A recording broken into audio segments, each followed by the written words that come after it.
Hello, and on behalf of Iceland Community Trust and our partners, Lighthouse and Yeehaw, I would like to welcome all of you to this virtual North Belfast Health Summit.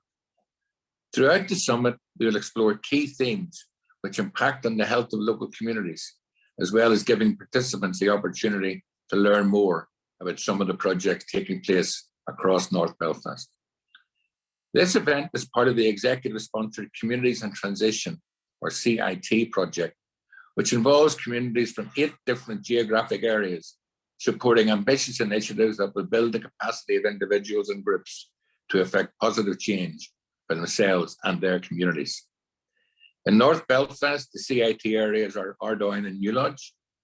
Over recent years, community activists working alongside statutory agencies and government departments have worked hard to bring positive change, cascading tools to enable resilience at local level. As close-knit communities with a strong identity, shaped by a shared experience of division within the city, the communities have, over the last year, taken time to re-envisage their sense of place and how that sits within the future of the vision for the city of Belfast. From appreciating the amazing built heritage of North Belfast to reconnecting to the River Lagan, local people are thinking about and living differently in this great part of the city.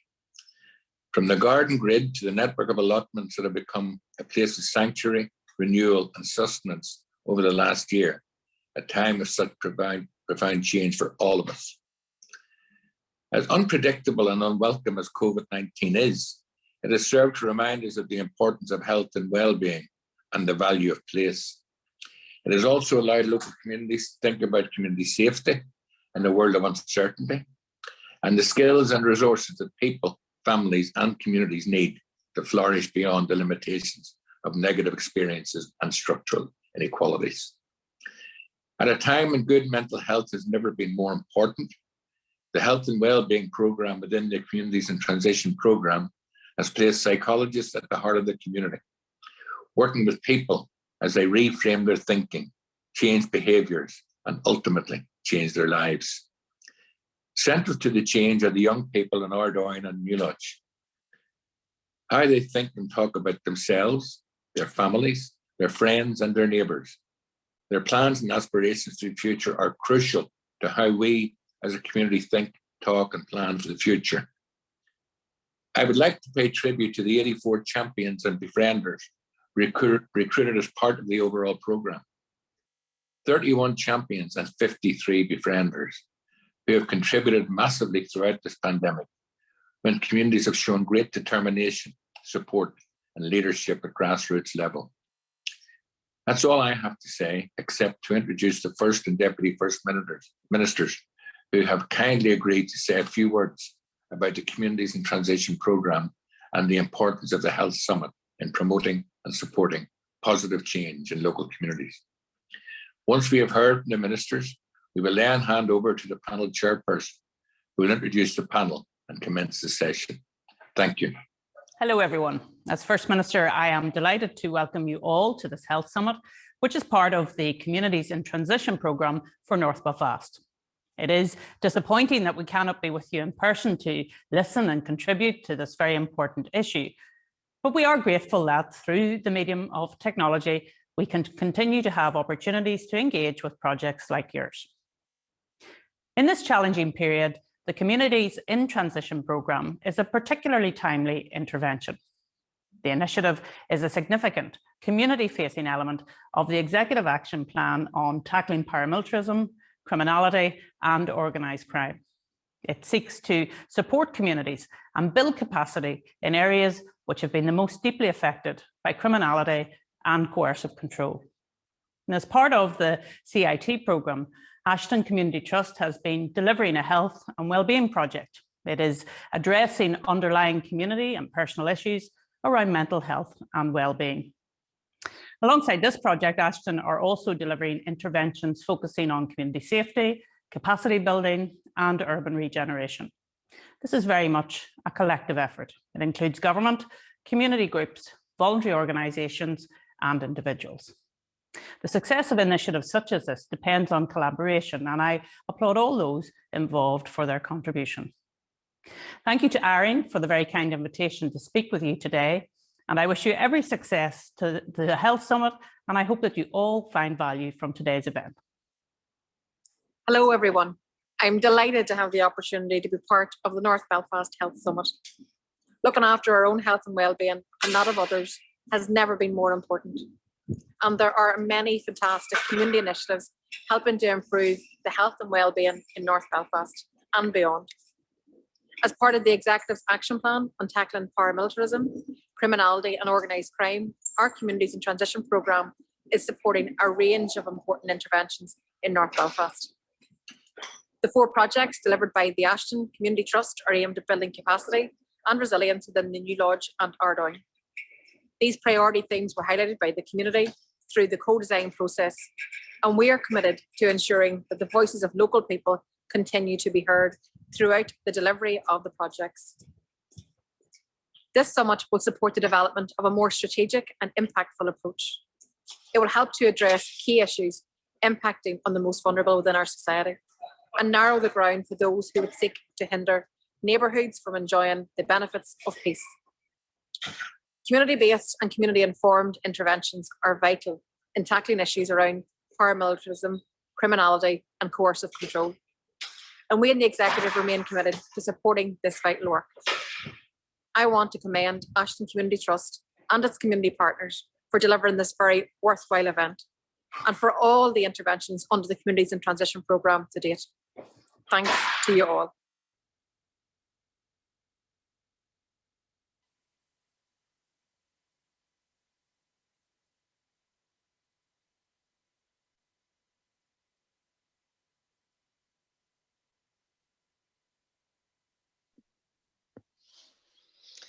Hello everyone, I hope you can hear me. My name is Nicola Rooney and I have the privilege of chairing today's session. I want to start by thanking Irene for inviting myself and my colleagues to participate in this very important event. I'm really sorry that I can't be with you in a room. I actually, as a psychologist, hate this remote working because I can't get any idea of any feedback or what you're thinking, but there are opportunities to ask lots of questions, and I hope you take that opportunity because this isn't to be seen as an event where we're going to be talking at you. It's really about the start of a conversation. So I'd be really grateful if any questions or issues you have, you can put into the Slido questions. So I'll tell you a little bit about what today is about. I'm going to share some slides with you now. And if I just try and move this out of the way so I can see my slides. So the conversation really is about how we can change our behaviours in order to improve our lifestyle and improve the kinds of opportunities that we have in life. So I'm chairing this panel. I'm going to talk a little bit about myself and my kind of learning over the years as a clinical psychologist. And then my colleagues who come from different types of psychological background are going to take some time so that there'll be different messages and different approaches that show you the range of things that psychologists can do when they work with the community. That's working. So you'll see there the format. It's really, as I say, starting the conversation, and each of the psychologists will introduce themselves. Really, I'll not spend too much time here, but you'll see that there's Dr. Liz Simpson from the University of Ulster, who's a health psychologist, Dr. Noel Brick, who also from the University of Ulster, and he's a sports and exercise psychologist. Dr. Jenny Cork is a researcher into the arts and wellbeing at Queen's University of Belfast. Dr. Emma Carroll is, like myself, a consultant clinical psychologist, and yourselves, who are a really important part of this conversation. So I thought it'd be useful for me to start really reflecting on my own experiences. As a clinical psychologist, I have worked mostly around the Belfast area since I qualified. I started off, believe it or not, in the community, working in GP surgeries, and then progressed further and further up the step model, so that became harder and harder to see, probably because of how our services are organised. So I think what I've learned over the years is the importance of systemic thinking. And that's possibly a bit of a challenge to some of us working in psychology, because so many work with individuals, and one at a time we try and help people empower themselves, change their lives, deal with adversity. But really we can't separate the person from the environment. And I worked mostly with children and young people, and usually working within families, schools and contexts, so that becomes vitally important. Getting in early is best, and we know that preventative approaches are so much better than trying to solve the problem further down the line. I'm going to talk about the 3 C's of resilience. It's very linked to the COM-B model of changing behaviour, but what I have learned over the years about how we promote resilience. I'm going to talk a little about changing the message and why it's important we don't always do what we've always done. I don't have to tell you, you're the experts in this. I feel that I'm not at all expert in this, but I kind of feel sometimes that it feels a bit like firefighting, that health is left to carry the can for decisions made by other departments, people in society that can control and change things that would have a much bigger impact on health and well-being than I as a psychologist can have. And the statistics for Northern Ireland are pretty grim at times when we focus on these. I'm concerned about the high rates of antidepressant prescriptions that we have here. And obviously we have our discrepancies between the least and most deprived areas that affects all of our well-being, physical and psychological. And these are discussions that we can't keep on having and doing nothing about. And I think having psychology in the community also gives us opportunities to raise this. In undergraduate psychology, one of the things I learned first was about Maslow's hierarchy of needs. And it's something that I refer to constantly and see played out constantly throughout my career. And we tend to put the services, I suppose, at the point of the apex on the individual and trying to help people become the best they can be. And yet, unless we deal with all of the steps below that, we're really on hiding to nothing. And we've seen this played out again in COVID, that putting care for staff in and having helplines is really important. But first of all, they need their PPE. And first of all, they need their support of their colleagues and the support of their managers and the skills and abilities to work as best they can. So we really have to put a lot of emphasis on the grounding for this. So it's not just about health and how we're funded. It's about how families we're born into. Some of it's luck, how we grow, how we live. And I think Marmot and this quote there kind of says it all. I've talked about early intervention, and there's lots of things that we're doing here that impact so greatly on the rest of our lives if we can get it right at the start.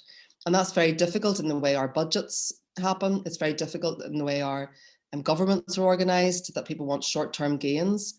But unless we start to have a longer-term strategy in intervening early, we're going to keep making the same mistakes.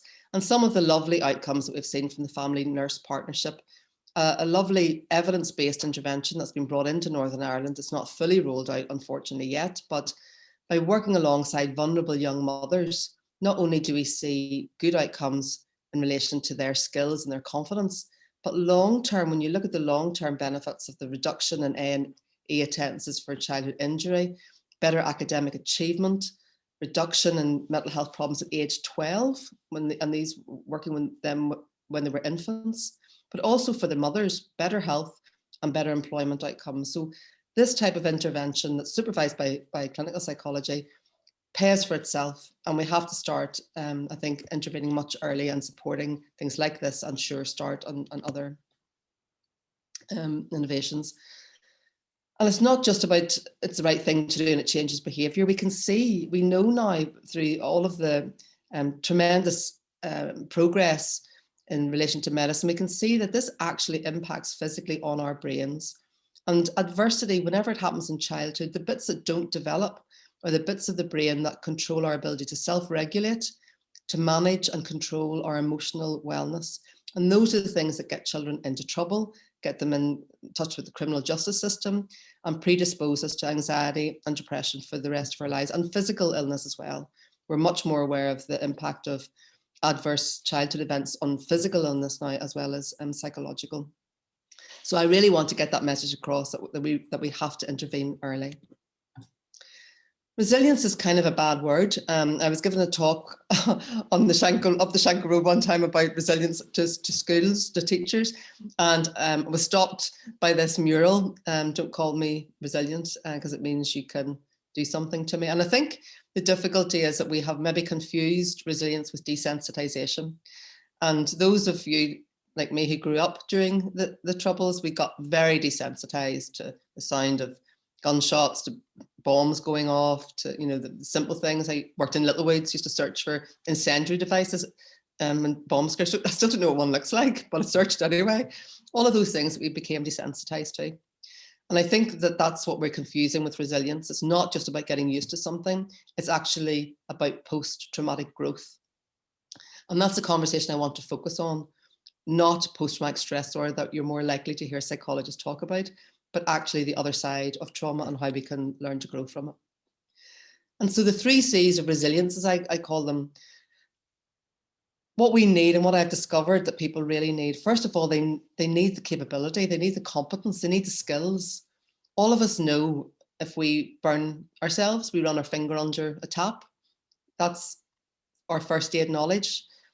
But how many of us know what to do if we've got a panic attack? And that's probably more likely to happen than burning yourself in many respects. And yet we really don't have the skills. So that kind of psychological literacy, that knowing what to do, because once we know what to do, once you know what a panic attack is and how to handle it, you're much less likely to have a second one, which means you're much less likely to be affected in terms of going out and socializing and all the things we need to live our lives. In relation to control, one of the first theories I learned about, which made me want to do clinical psychology, was about learned helplessness, and where they used rats, and they trained, rats are very clever, and they trained to do all these tricks in a lovely controlled environment. And when then they changed the environment and took away their control, so when they pressed a button, they got water instead of cheese, or electric shock instead of water. They changed that control. The rats drowned when they were put in water. So they lost their innate ability to swim. And this is what happens. It's the underlying theory for depression. Whenever we lose control of our circumstances, then that leads away to more likelihood of depression. And so one of the things I do when I'm working with people, the first thing I do is think of how can I give them some element of control over their environment or over the work that I'm going to do with them. And the other really important thing is about connectedness. And every research that you'll do, the biggest buffer against stress is our social connections, and the importance of community has been seen in terms of COVID. In terms of children, for all adversities, the most important factor is access to one available adult, one safe relationship. So we can't underestimate the importance of our relationships. But I think we need to start challenging the message. We've really created a very medicalized society in Northern Ireland. We think we need to go to someone to get fixed. We think we need a tablet to make ourselves feel better. And everyone will be thinking now, we hear about tsunamis of mental health problems, staff with PTSD, the kind of rhetoric that is put out time and time again is about how weak we are and how damaged we are. Whereas research that shows post-traumatic growth during the pandemic, how people have found more time with their family, feel a sense of reevaluating their personal values, realizing the importance of community, learning new skills. That maybe doesn't make the headlines, but it's so much more important that people hear that message rather than self-fulfilling prophecy that we're all going to be so much worse off. So drawing to a close, I think that the difference between psychology and the community, after RPA and the trusts all joined together, psychology and mental health services really moved out of the community and into secondary mental health services. And then with targets coming along, services narrowed so that people to try and meet their targets started to create more barriers for people to access it. But psychology in the community means that community members become the co-producers of services and interventions. They develop what works for them, and people with lived experience have much more say. And I think it creates a much better value, both in terms of value for money, but also value in terms of how we treat each other if we adopt this approach. We can't keep making the same mistakes.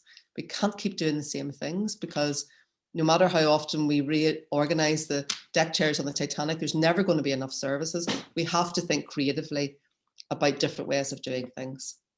So if I was going back to the title, I suppose what I'm saying is, first of all, we have to change our thinking.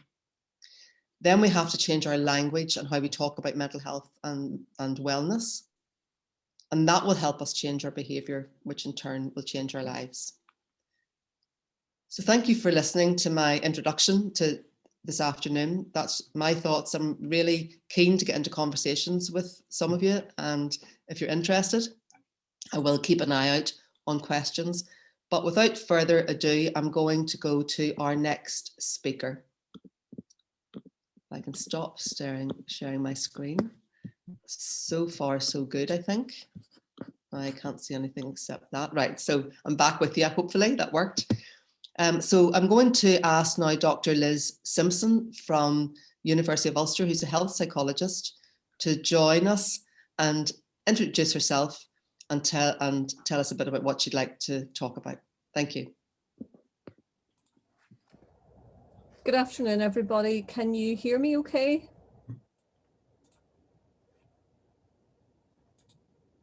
Oh. Yes, Liz, your sound's good. Carry on. All right, okay. Of course, this is very strange. Normally I can see people and I can't see anybody, so apologies. Okay, thank you for having me today as one of your speakers. And the title, I suppose, of my talk was sort of in keeping with the theme of the Health Summit. So changing behaviour, changing lives, the role of health psychology.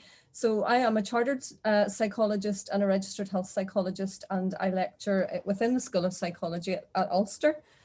And I just really wanted today to tell you a little bit about what health psychology is, why it's important to community health, and my focus today is going to really looking sort of at lifestyle factors that contribute to healthy aging.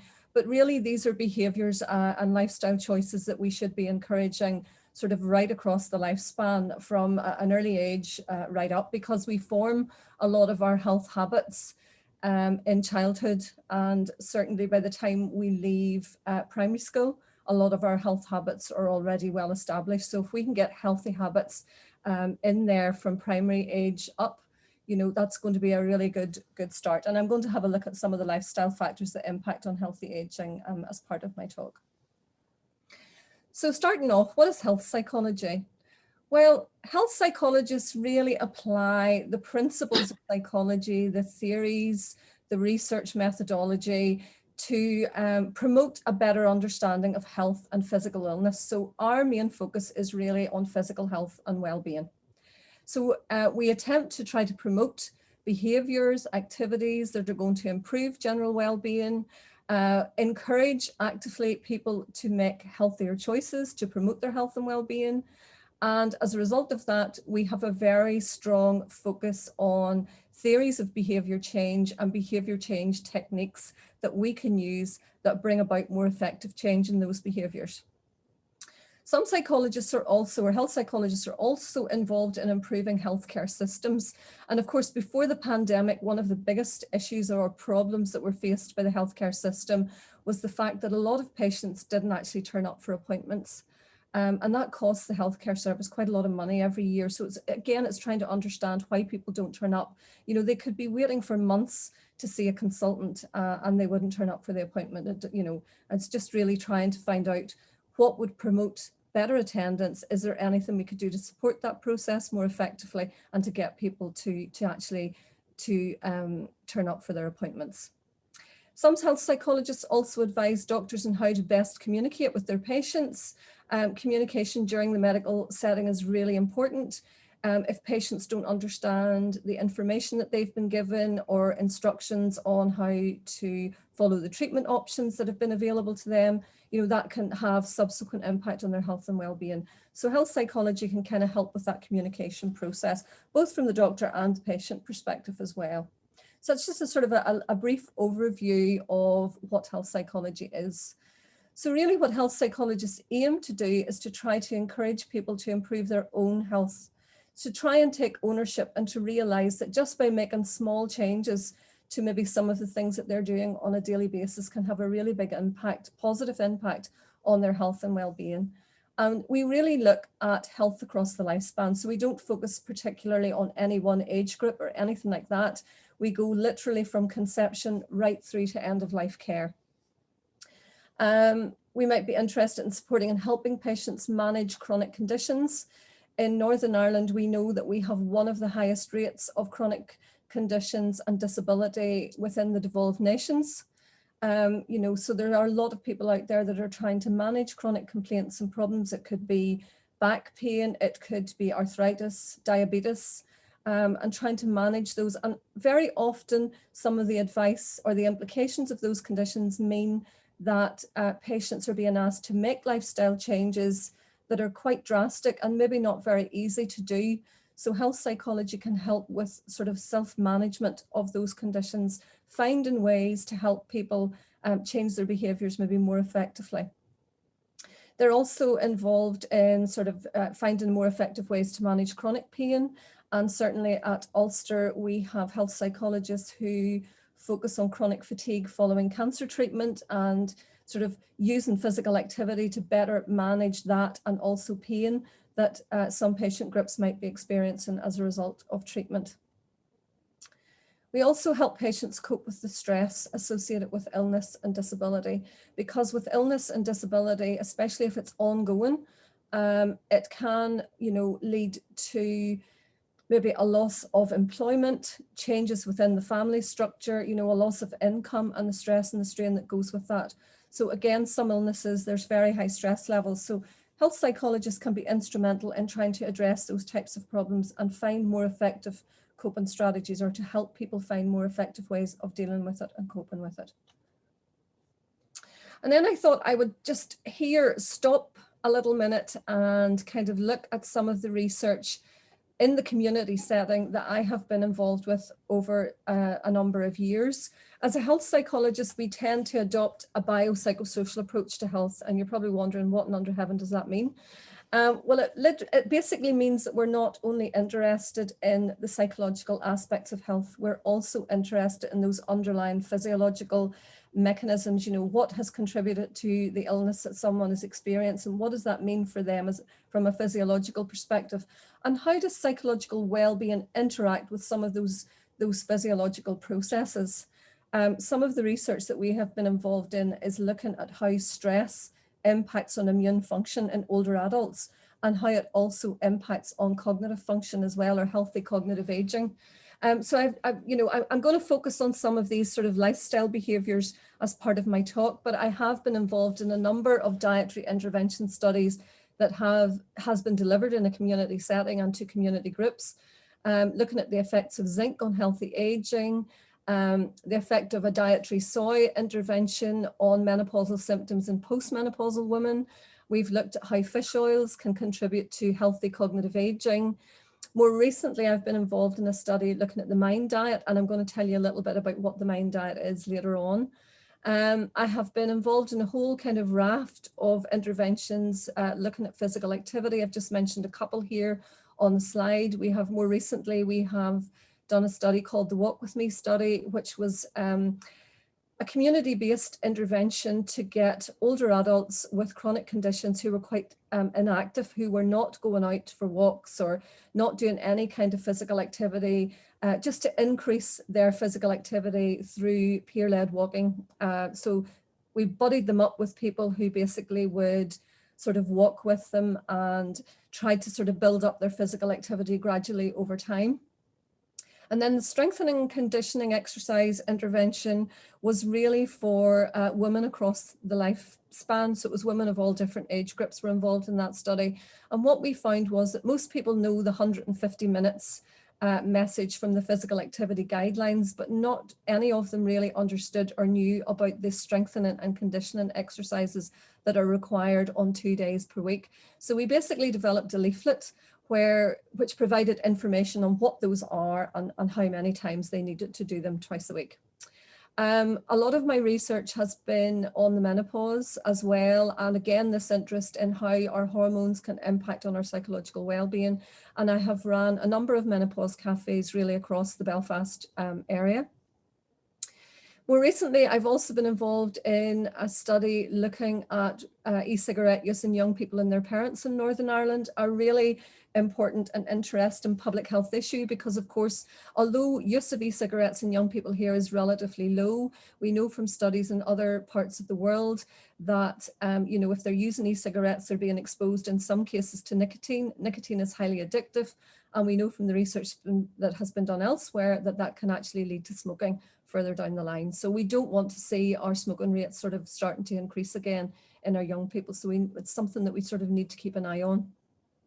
And I've also done some research with the Ileostomy Association in Northern Ireland, sort of looking at the psychological impact of stoma patients. Most of these studies have had a theoretical perspective, a behaviour change perspective. That really helps us to get to grips and really understand what's driving the behaviours and a better understanding of how we can actively change these to promote health and well-being. So I want to focus today on healthy aging. So why is healthy aging so important? Well, we know that, we've got an aging population. This is not something that is unique to Northern Ireland. It's a global issue for all developed countries. In Northern Ireland, on average, our older adults will live to somewhere around 85 years. And we really want to promote functional independence for longer. So we want people to be able to stay in their own homes and to be healthy during older age, not suffering from chronic conditions or from disabilities. So we really want healthy years, to add to the quality of life that older people are experiencing here in Northern Ireland. And the main contributors to healthy aging are lifestyle factors. And one of the things that all of these lifestyle factors have in common is that they are behaviours. And as behaviours and as psychologists, we know that behaviours can all be manipulated and changed to promote health and well-being given the right contexts. And I'm going to have a look at how each of these behaviours can contribute to healthy aging in turn. So diet is one of the most important things across the lifespan, really, from early years and making sure that children, preschool children are getting a nutritional diet, plenty of fresh fruit and vegetables in their diet. Unfortunately, we know that the Western diet isn't always the most healthy. Our diet tends to be quite high in fat, salt, sugar. We consume a lot of sort of processed and foods, ready meals, takeaways, and this has had a detrimental effect and has contributed probably to quite a few of the chronic conditions that we see, the obesity rates, so it is a problem, and diet is something that we do need to really look at and is extremely important for aging. One of the studies that I have been involved in, it's just finished actually, was the MIND diet study. This is a new diet, so probably most of you won't have heard of it. It's from the US. There has been some really promising research done on it over the last probably 5 to 10 years. And they have made some quite strong claims that it can reduce the onset of cognitive decline and dementia by about 4 years.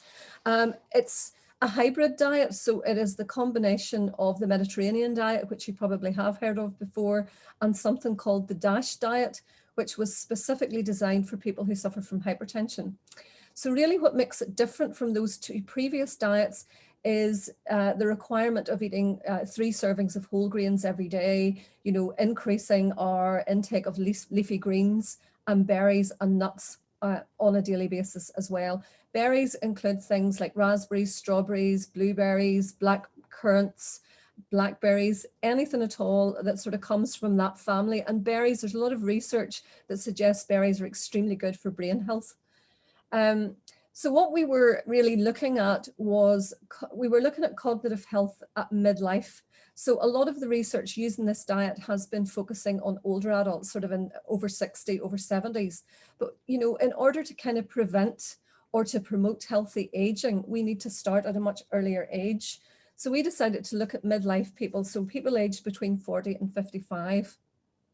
Now, we didn't find that had any effect on cognition, which we didn't really expect to find, because we don't really expect to see cognition declining significantly until you probably reach your 70s and beyond. So we didn't really expect their cognitive function to change, but we did have a few unexpected outcomes from our study, we found that some of our participants actually lost weight on this diet, even though that's not what it's about. It wasn't to control for weight. We also found they reported improved psychological well-being. So they felt better within themselves generally on this diet. And the other thing that we found, because we give them food diaries, we found that it actually improved their nutritional intake. So they started to cook for themselves more. They were using natural and fresh ingredients more than they had been at baseline. And just to sort of give you another signpost to somewhere else that you can get sort of recommendations about normal sort of dietary intake is the Eat Well plate. And this is really available from the Department of Health or the NHS. And some very interesting, interventions on dietary intake has been done in the Public Health Agency over the years as well, for anyone who might be interested in that. Physical activity is another of those lifestyle choices that really has the potential to impact and benefit a whole range of systems within the body. You know, it promotes heart health, it promotes brain health, it can prevent dementia, depression, by up to 30%. The one thing that I found was really interesting from this research and from the information that was provided here is that it reduces hip fractures in older adults by up to almost 70% if you are engaging in regular physical activity. We all know the recommendations. They're here on the left of the slide, that we need to have at least 150 minutes of moderate physical activity. That includes things like brisk walking, swimming, cycling, and then the conditioning or the stretching exercises are there on 2 days a week. And here they've also added, trying to reduce sedentary time.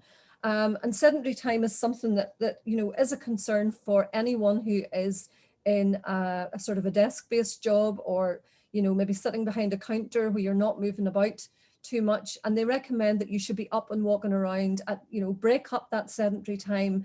Every half an hour you should be getting up to have a walk around, just to kind of break that up a wee bit. If you're, I was thinking about if you wanted to increase physical activity in the community, and thinking about some of the research that we have done over the years, you can set up classes or walking groups. Walking is free. And if you have someone who is knowledgeable even in sort of walking and risk assessment in relation to walking groups and how to set them up, use your resources within your community to do that. It helps to create social networks. So encourage people to, bring their friends along to these groups. What we have found is that if they go with a friend to a physical activity class, or if it's part of a walking group, they're more likely to go every week.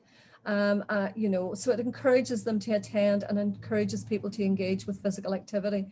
There are some things from our own research that you need to consider, if there's a cost attached to it. Sometimes if you're trying to promote this in older adults, they're living on a limited income, cost might be something that they might not want to have to pay for classes, or they might not want to pay a lot of money. That might be an issue. Accessibility and transport, if they're in rural communities and they maybe have no way to get to classes and things like that, again, that's something to think about. What we found, we did some research with outreach groups in Derry for older adults, and what we found was that, safety was a concern. Going out at night, maybe to classes in areas where they didn't feel safe, that would limit what they could do and where they would go. Consider green exercise. It's thought to have even more beneficial effects than going to the gym or doing indoor exercise, although they're really, really good for you. Green exercise has a sort of an added benefit on top of that for mental health and well-being. And the other thing, of course, in Northern Ireland, you could have 4 seasons in one day. So considering the weather and thinking about how you work around that, and being prepared maybe for changes in the weather if you're setting up groups. Sedentary behaviour is a risk factor again in its own right, and there's been a suggestion that even something as low as sitting for 3.4 hours per day, watching TV, has been related to a whole range of different, or increasing your risk of a whole range of different problems like coronary heart disease and diabetes. So again, thinking about that and how you can break up that sedentary time and moving more frequently and more often. The other things that seem to also have a big impact on healthy aging is smoking and alcohol consumption. Smoking in particular is one of those things that kind of leads to premature aging. It can cause wrinkles, it can cause sort of skin deterioration, not to mention increase your risk of lung cancer. You know, you really need to, if you do smoke, and we know from the Tilda study that about 1 in 5 Irish adults over the age of 50 smoke. You know, so it is something that we need to be looking at and thinking about to try and reduce those levels down. And I think this is No Smoking Month. I hope I'm right in that. So, you know, there's a lot of quit services and advice and support out there at the minute to get people to give up. Alcohol, you'll be glad to know, in moderate amounts and certainly within the guidelines of 14 units per week, is probably one of those things that actually has protective effects in aging, and it can promote heart health and brain health. However, the opposite is true if someone is drinking to excess and in large quantities over a long period of time. It can actually have a very detrimental effect on the brain and can predispose or increase their risk of developing dementia. Social networks with aging, you know, is really important, and staying active and contributing to life. And I know during COVID, you know, social networks has taken a real knock, and older adults, you know, have been suffering very badly from isolation and loneliness. And there, you know, a lot of us can keep in touch with our loved ones on Zoom or, you know, Skype or whatever way we have of keeping in touch. But, you know, the elderly don't always have that option and are not always technologically you know, able to use those mediums for communicating. But, you know, hopefully we are sort of turning the corner with COVID, and hopefully we'll be getting back into some kind of way again where we're socializing and getting out to meet people. And I've just mentioned University of the Third Age here because we've done some research with them in U3A Foyle up in Derry, and they have an absolutely fantastic setup there, you know, and all of the things that they kind of do is structured around promoting healthy aging, you know, so they hold social events, non-pandemic times I'm talking about here. You know, they have fitness classes as well. We've actually run some boxercise classes with them in the past, which they all loved. You know, they do walk-in groups. There's education as well, you know, learning a new skill, learning a language, or, you know, arts classes. They do a whole range of different things to kind of bring people together, support and sort of help people to kind of reduce isolation and loneliness. Any community associations are doing very similar things. And it's a really good way of sort of networking and maintaining your social networks as we get older. Keeping the brain active is really important. A whole range of different memory processes decline with age, but we can promote them through things like reading, you know, keeping in touch with current affairs, doing things like crossword puzzles, Sudoku, you know, getting the brain going, challenging the brain and getting it to work a little bit harder. Travel, you know, is one of those things, although we're not doing a lot of that at the minute. But again, you know, even just learning new cultures, learning a new language, learning a new skill is something as well that is thought to guard off cognitive decline, you know, learning to play the piano or learning a new language. There's been a bit of research sort of looking at that over the last few years. I've put playing chess here as an example really of working memory, because that is working memory in a game. You know, you're remembering the rules of the game, what your different pieces do, where they are on the chessboard. You know, you're thinking about your strategies and you're making plans for kind of beating your component. That's basically working memory in a nutshell. Playing a game of chess. So you really need to sort of think about and challenge the brain. And another study at Ulster called the Placey study, I wanted to really link it in with this notion of learning a new skill. They kind of brought different generations together. So they brought quite young people together with sort of retired older adults who were interested in learning how to use technology. They kind of paired them up and matched them up, and the younger people basically taught or helped and supported the older people to learn how to use their mobile phones more effectively, to access health information and healthcare services. And it was, you know, it was a really great success and a great example of sort of intergenerational learning. And there was an exchange of sort of learning of skills in that study. In conclusion, you know, we know that lifestyle factors have a significant impact on our health and well-being right across the lifespan.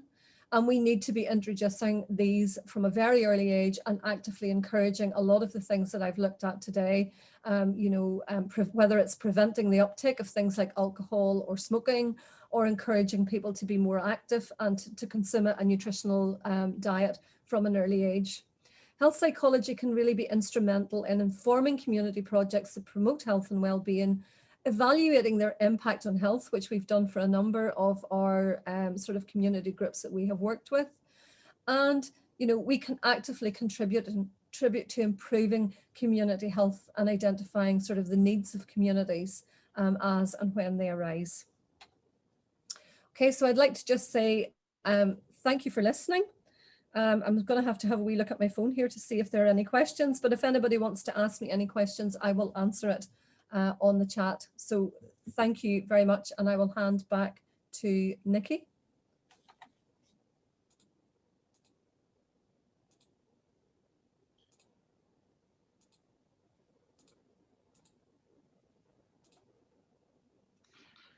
Hi, thanks very much. Liz, I think I'm still seeing your... Yeah, I'm just trying to figure out how to stop sharing here. Sorry, I don't know what's going on. Sometimes I'm just going to stop sharing. I think maybe I have I? I have now. Okay, I think it might make sense if we leave the questions to the end and go through them. Just for, I'm conscious of time. I want to make sure everyone gets their fair share. So I think we'll go then next to Noel, if he's still with us here. Good to go. Yeah, thanks, Nikki. So I'll just share my slides here as well.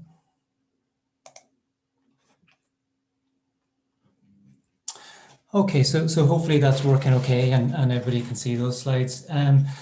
So I think this talk will follow on actually quite nicely from what Liz was just talking about in terms of health behaviours. And what I'm going to focus on in my talk is physical activity and exercise. So it'll pick up on some of the themes that Liz mentioned through her talk as well. And just to introduce myself first of all. So my name is Dr. Noel Brick. I'm a colleague of Liz's in the School of Psychology at Ulster University. And my work and my research, so I'm a lecturer in sport and exercise psychology at Ulster, and my research is all about really what people think about and what people focus on when they're exercising, mostly running, but broadly during exercise. And what I'm interested in is a number of things. I'm interested in, for those competitive people, I'm interested in what they think about and how it affects their performance, but also for recreational exercisers, how their thoughts and what they focus on, what they think about during activity impacts on the exercise experience. So whether it's enjoyable, whether it's fun, whether it's pleasant, or whether it's hard work and unpleasant. And I'm going to talk about some of that through the talk today. So my kind of goal for this is to talk a little bit about why physical activity is important for our health, both physical and mental. And as I say, that'll pick up on some of the themes that Liz mentioned during her talk as well. And what I'm going to finish off doing in this talk is I'd like to give maybe 3 strategies that I think would be really helpful if you're maybe trying to increase your physical activity behavior, so changing behaviors and changing lives. But also if you work with groups, if you work in a community setting in walking groups or running groups or whatever it might be, again, these are strategies that maybe you can sort of pass on and use with people that you work with, again, to help begin and maintain physical activity and exercise behavior. So that's my goal for the next 15 minutes or so. So hopefully that will all play out well. So I'll talk about why physical activity first of all, and why physical activity is beneficial for our health. And I suppose what I'll say first of all is that this is kind of part, I suppose, of a bigger picture and the overall jigsaw. We'll talk about different things through the whole session today. And I suppose my point kind of overall here will be that physical activity has its place and has its role alongside many of the other things that Liz has spoken about, that Nikki spoke about at the very start, and in the talks that are following on from this as well. So kind of within that context, I'm going to talk about the role of physical activity and exercise for our health, first of all. So I'm going to talk about a couple of studies here, and I'm going to sort of break them down just to show you the potential impact of physical activity on our physical health, first of all. One of the figures that Liz mentioned in her talk previously was that physical activity can help to reduce all-cause mortality by about 30%. And what that means is a risk of death from all causes, from cancer, from stroke, from heart disease, etc. And one study that I really like, which sort of digs into that a little bit, was published a few years ago. Now, this is a very complicated and complex looking slide on your screen, so I'll explain it very simply. This was a study where they followed a group of about 55,000 adults from a first GP visit, which started in about 1974, and followed them for about 30 years up into the early 2000s. And what they tracked in these adults were deaths over that 30-year period. In their first visit to the GP, they conducted various health assessments. Did they smoke? Did they, what was their diet like? But also they asked them about their physical activity behaviors, and they specifically also asked a question about whether they ran or didn't run. And so what you see in this slide here is a comparison between runners on the extreme left of the slide, the kind of highest point in these two graphs, and then people who ran, and the various lines have various measures of running from how many days per week. So as it goes from left to right, it's 1 to 2 days, 3 days, 4 days, 5 days, and then 6 or 7 days. How often they ran, how long they ran for each time, all those kind of things. And the nuts and bolts of this study was that for a runner of any type, the risk of death from all causes was about 30% lower compared to non-runners, regardless of other forms of physical activity. So this was one study that added to that figure to show that running, for example, in this instance, can have a beneficial impact on our health and reduce the risk of death from all causes by about 30%. And when they specifically looked at death from heart disease, the lower part of the graph, that risk was reduced by about 45%. Now, that's not the main bit I want to tell you about today. The main bit I want to tell you about today is to break down a bit of a myth about, how much you have to run, how often you have to run, all that kind of thing. I run marathons, and that's kind of, I suppose, part of my interest in sport and exercise psychology. But you don't have to run marathons to get benefits from running. What this study showed that was that over the course of about a week, adding an additive total of about 1 hour of running, actually it was less, it was about 51 minutes of running, was sufficient to get these health benefits. And if you did more, great, but it didn't necessarily add to the benefits of running for about an hour per week. That equated to about 1 to 2 times per week. And it wasn't these sort of guys who do about 12 or 30 minutes for a 5K run. The pace, the speed to get those kind of benefits was about a 30-minute 5K run, or about 10 minutes per mile, which actually I did a bit of research preparing this talk, and the average Waterworks Park run is about 28 minutes, which is faster than that study suggested for those kind of health benefits. So I think what that says to me is that, first of all, is a form of physical activity that can be useful for our health. And the reason, I suppose, that I specifically wanted to talk about this is the kind of things that we can do right now when gyms are closed, when leisure facilities are closed and things like that. It's activities and things that we can do by ourselves outdoors, maybe with a partner, socially distanced, things like that, adhering to the guidelines. So I think that's one message that's quite important. Running can be very beneficial for our health. But I guess you might also argue back to me and say, well, picking up on the combi model that Nikki and Liz also mentioned in their talks, I'm not really motivated to run. It's not really something that I enjoy very much. I don't feel like I'm a runner and I can't really run. So, okay, let's look at other forms of physical activity. What about walking or cycling as a form of physical activity? Can they be beneficial for our health? And again, similar kind of research has shown that yes, things like walking and cycling are extremely beneficial for our health as well.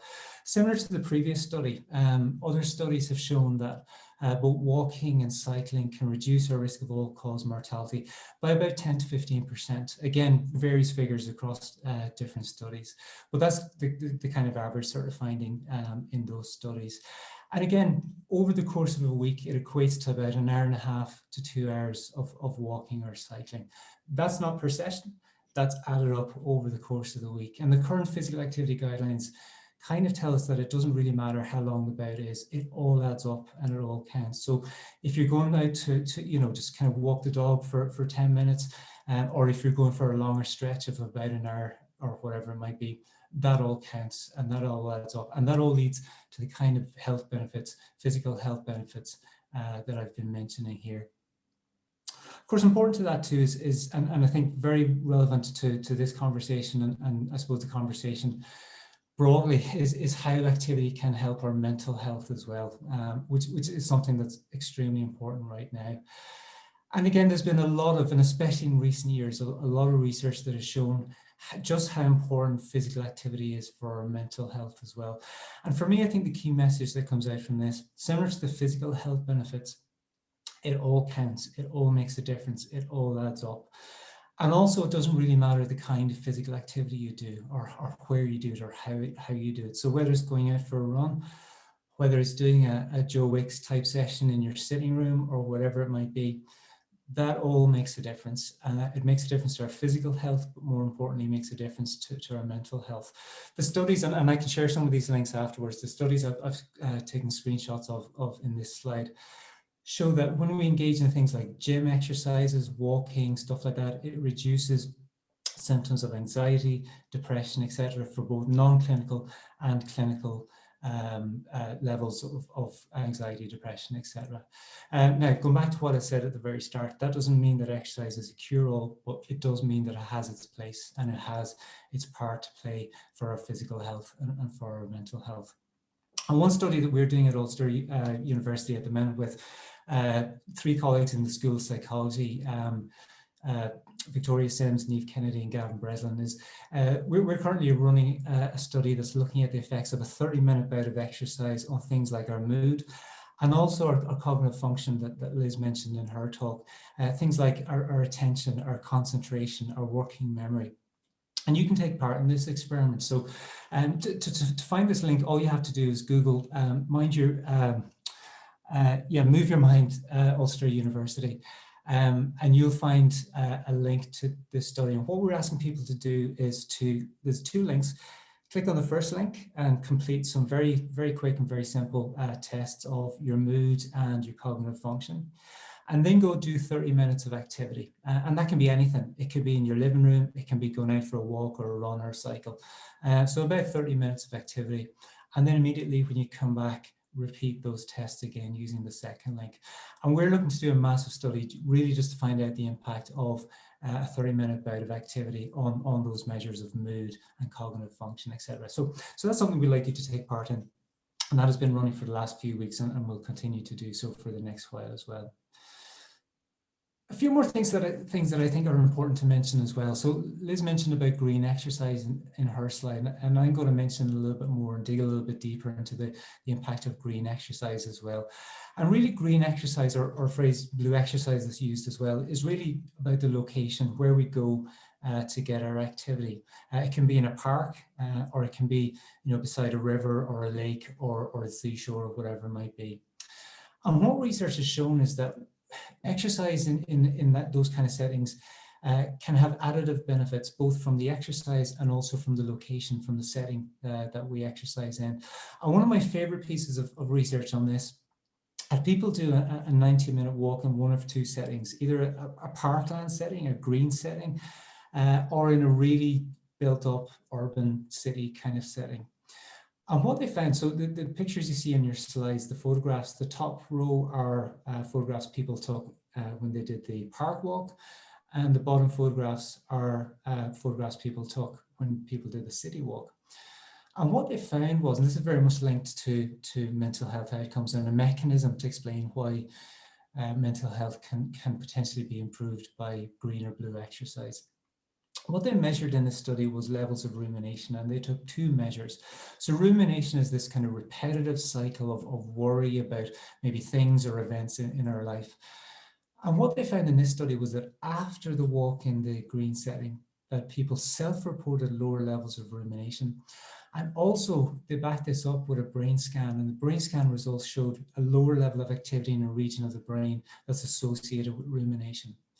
So what that shows is that a single bout of exercise like that can have a beneficial impact on how we think and what we think about, which in turn can be important for our mental health. So that for me is kind of, I think, some really important messages about how where we exercise and just simply doing exercise itself can have benefits for our physical and for our mental health. So the last bit I want to leave you with here then, just in the last few minutes of my talk, is, as I say, a few simple strategies that I think from research we've been doing over the last while that I think are really, really helpful to get started, or helpful things to know if you're working with people to try to get started in terms of physical activity behavior. So this is the how, really. Again, Liz shared this image in her presentation as well, and she talked about the physical activity guidelines. But one thing with this that has been coming out in recent years, and I'm specifically going to focus on the 150 minutes of moderate to moderate physical activity, so things like walking, cycling, etc., or even the 75 minutes of vigorous activity like running that we're recommended to get over the course of the week. When we're starting off on our physical activity journey, those can seem like really high targets, really difficult targets to meet. And so some research that's been happening over the last few years has looked at goal setting in terms of physical activity. And the traditional type of goal would be called a SMART goal, where we have a specific measurable goal that we try to achieve. So the measurable part maybe is I try to get 150 minutes of walking over the course of a week. So that's 2.5 hours in total, all added up over the course of the week. Now, if you're a football fan, you'll recognize this image. This is an open goal, and obviously the guy is missing it. But what recent research has looked at has been something called an open goal for physical activity. And an open goal for physical activity is slightly different to a SMART goal. An open goal says, I'm going to start off and try to get more active and see how well I can do. So rather than trying to hit a specific target, it's trying to see how well I can do. And to give you an example, if I'm trying to hit that target of 150 minutes and I'm starting off, and over the course of a week, I get 100 minutes. Okay, if I set myself a SMART goal, I might see that as a failure. I've tried really hard. I've tried to get out as often as I can, but I've fallen short. I'll never get there. But if I set an open goal, if I set a goal that says I'm going to start walking and see how well I can do, and I get that same 100 minutes, and I think, do you know what, I did really well. 100 minutes, I didn't think I could do that much. So the same outcome is seen very, very differently. And so an open goal, the research has shown, can be really helpful for people who are starting off on, for example, physical activity journey, but any health-related change journey maybe as well. And what we're doing, what a study I'm currently doing with some colleagues in Liverpool John Moores University and in Lincoln University as well, is we're looking at the impact of setting an open goals on the exercise experience. And what the early results are showing is that when people set an open goal, they're more likely to enter a state called flow, a really enjoyable, kind of pleasant state where we're completely at one, if you like, with the activity that we're doing. Whereas SMART goals are less likely to result in that flow in the zone kind of experience. So that's one message, setting an open goal if you're starting on a physical activity journey. If you're a little more experienced, a SMART goal can be better, but for a starter, an open goal can be really, really helpful. The second strategy I'm going to mention, and again, I can share the link to resources that we've done. This was a study that we've been doing over the last few years that was funded by the British Psychological Society. And what we've done in this is developed a pool of resources that are beneficial for the kind of things that I mentioned I do in my research, the thoughts and the things people think about when they're doing physical activity. So it might be the things we say to ourselves, our self-talk, what we focus on, whether we focus on how out of breath I'm feeling or whether we focus on the nature around us. And what we've found is that those kind of different things we say to ourselves or what we focus on can really change and impact on the exercise experience and make it feel easier sometimes, more enjoyable sometimes, or if you're really competitive, help you perform a little bit faster or a little bit better. So again, that's another resource that I would suggest maybe we can share, and it might be something useful to link into to again help your physical activity behavior. The last one I'm going to mention, and I suppose this is really relevant right now in terms of, a lot of exercise we're doing, we have to try to do it by ourselves. And this was kind of based on an article that I wrote, I think it was maybe April last year, I think, during the first lockdown, on kind of changing our behaviors, for a lot of people going from maybe group-based exercise to having to do exercise by ourselves. And the strategy I'm going to suggest that's really useful here, when sometimes that can feel like a bit of a chore, is no matter what you do during your physical activity, reflect back afterwards and try to pick out maybe 2 real positives from that physical activity session. And it could be something really simple. It could be that for the first time you managed to keep running for 1 minute without stopping. That's a positive. Take note of that. It could be that you saw some flowers blooming on your run and it was the first sign of spring that you noticed. That's lovely. That's a positive. So even though the session itself might have felt hard, picking out some positives, because the reason that's important is these enjoyable, pleasant experiences are one of the main reasons that one of the main things that help us to maintain physical activity behavior. So reflecting on those, noticing those can be really important, not just to get us started, but to help us continue our journey as well in physical activity. So that's me. Thank you very, very much for listening. I'll hand back to Nikki again, and I'll stop sharing my slides. Thanks very much, Noel. I'm going to try that. I'm not a runner, never have been a runner. Sometimes I think about it. I downloaded the app, Couch to 5K, onto my phone, so that's the start. Haven't got beyond that. And I suppose, I think actually just looking at some of the questions that are coming in, and we can talk about these at the end, and I'm going to ask the other speakers to think about it, is really about that. Even though we know what we should do, how do we motivate ourselves to do it? How do we actually, every morning I'll lie in bed and I'll say, right, that's it. I'm going to be really healthy, I'm going to eat very, very well, no chocolate, nothing bad for me. And I'm going to, try my first steps for my Couch to 5K. And if I make it to lunchtime without my chocolate biscuit and my tea and several excuses not to go on this walk or run, I'll be doing well. So there is this kind of barrier that we need to get across. And I think those tips that you have given there at the end are very useful. So knowing what to do and doing it is often two completely different things. Big difference. Yeah.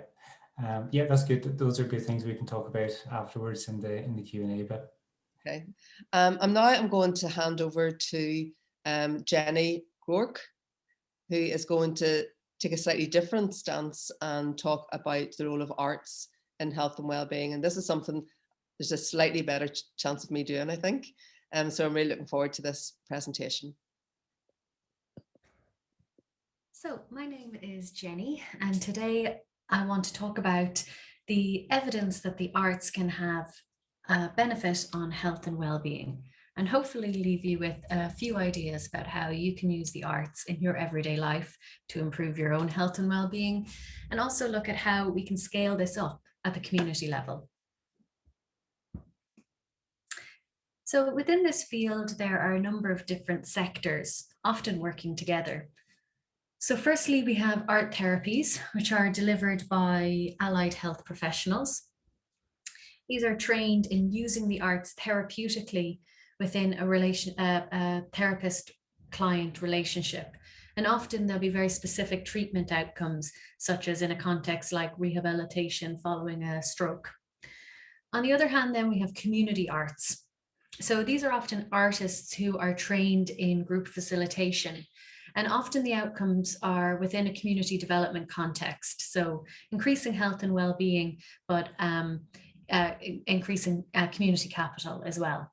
So people might be developing a piece of community art or putting on a performance, but it could also be not tied to a performance, and people would be participating in weekly arts activities in a group. We then have arts education, which is quite distinct because the focus is on developing skill and producing high quality artistic outputs. And so it can also have similar benefits on health and well-being and psychological health. But the focus is really that is secondary. The focus is on education. And finally, we have the arts in everyday life. This would be my main research area, looking at what benefits people experience from engaging in arts as individuals in their everyday life. So let's look at what can the arts do for me as an individual. So thinking about what kind of arts you might be engaging in. On the one hand, it might be productive art making. So you might be creating new music or paintings or drawings, writing poetry or stories, or it might be more active, where you're not necessarily producing new works of art, but you're taking part in a dance class or a choir or singing group. On the other hand, it might be more passive or receptive. So you're listening to other people's music, you're watching movies or TV, you're reading novels. And people might use a combination of approaches or just one or the other. And really, the arts are just so central to our everyday lives. They're embedded in so much of our everyday activity that we often don't notice their influence on us. Although there's good evidence to suggest it's positive because we keep engaging in these behaviours. So let's look at some of the effects of the arts on individuals. So the two main ways in which art can enhance health and well-being is firstly by preventing illness, preventing ill health, and really reducing stress and anxiety is probably the primary mechanism here. So we know a lot now about the really negative impact that stress has on our physical health. So through the production of stress hormones, it has a negative impact on our immune system, and we become more susceptible to illness over time. We're beginning to learn a lot about the negative impact of social isolation and loneliness on our health and well-being. So the arts have a really positive impact on reducing stress and anxiety and reducing isolation. And together this can enhance our well-being, promote our mental health, and ultimately, in long-term, prevent illness. Another mechanism is through promoting healthy behaviours. So we know that people who have high levels of cultural engagement also lead healthier lifestyles. We know that adding arts, so adding music to physical activity or adding dance, increases our physical activity level. And this obviously has very positive effects on our health overall. And in young people, we've seen that arts engagement can reduce health risk behaviours. So reduce levels of smoking, alcohol intake, and risky sexual behaviours. So how does art produce these rather profound effects on our health? Well, there are many different factors at play simultaneously. Arts obviously, of course, evoke emotion in us. They also offer a kind of cognitive or a brain stimulation. A lot of practice involves social interaction, and some involve physical activity. So together, these kind of active ingredients of arts participation can have psychological effects. So it can help us to cope with stress. So it can provide a mechanism or a method of us reducing our stress. And this ultimately has physiological responses. So reduced stress hormones, enhanced immune function, changes in our cardiovascular reactivity. We've mentioned the social interaction inherent in art, and this can have social effects such as reduced isolation, but also increased social support, so greater growing of our social networks, and behavioral elements as well, like increased physical activity. And together, these work to improve our mental and physical health and well-being over time. So what can I do, or what should I do in my everyday life? A really important message I want to convey is that you should do what you enjoy. We need to let go of the notion of high art, that there is some kind of special power in classical music, when if you like it, yes, go for it. But if you don't, like many people, you can still get really positive effects from engaging with what you do enjoy. If you imagine trying to drag your partner along to a dance class, it's probably not going to have the positive effect we want to see. You should make time for pleasure in your everyday life. Enjoyment and pleasure is not a small thing. On a very bad day, a moment of pleasure can be a really necessary escape. And this should be guilt-free. I have no time for the idea of guilty pleasure. If you like soaps, enjoy them, watch them. Don't force yourself to attend the theatre if it's not for you. Okay, moving on. What can the arts do for communities? Well, there are many theories that speculate about the evolutionary role of the arts, and particularly music making, in enhancing social bonding for our ancestors. And that's certainly my experience, has been that making music with other people really leads to feelings of closeness between group members, and it happens at a much faster rate than in other social interactions, like going for coffees or meeting for a drink. And the evidence would really support that as well. They found that feelings of bonding are accelerated in music relative to other activities. Engagement with the arts can also lead to greater pro-social behaviours within communities. This includes increased rates of volunteering and can enhance social consciousness. And this can have a lot of knock-on benefits in people being more invested in their communities. We saw that the arts can provide a way of reducing loneliness and social isolation, particularly among people living in rural or disadvantaged areas. And loneliness and isolation can put a real strain on community resources. So efforts to reduce that are really warranted and necessary. The arts can also form a bridge between different groups. So arts activities have been used to foster greater social inclusion between patients and their carers, children and adults with and without disabilities, police and ex-offenders, and adults across different generations. So it's a real way to kind of bridge that gap between different groups. And Northern Ireland is actually very well known for its successful use of music programs in youth peace building in post-conflict time. And together, these effects all help to build social and community capital, ultimately producing healthier communities. So again, how is music and art having these kind of profound effects? Well, there's aspects of synchronizing your activities with a group, the shared motivation involved in working towards a common goal that leads to the release of oxytocin and endogenous opioids that create a kind of feel-good factor, and these are thought to underlie the bonding effects of art. Activities that involve the engagement of multiple people in, for example, group participation in music making or arts and crafts. These are thought to be particularly effective at fostering cooperation and a sense of inclusion between different groups. The arts also create new support networks. You make new friends, you meet new people, and this helps to address isolation and loneliness. The arts have also been shown to help build social cohesion and support conflict resolution through the development of social and emotional skills, but also creative thinking and problem solving. And this leads to more constructive engagement with conflict and conflict resolution. And also the arts help to support empathy, trust, and collaboration.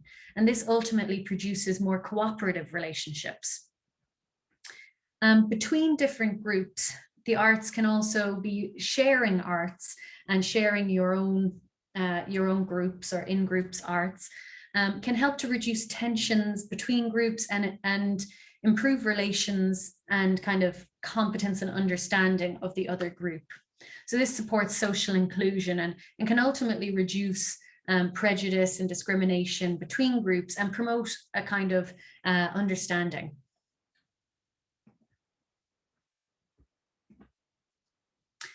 The arts have also been used to reduce social inequalities or to promote social inclusion and health promotion.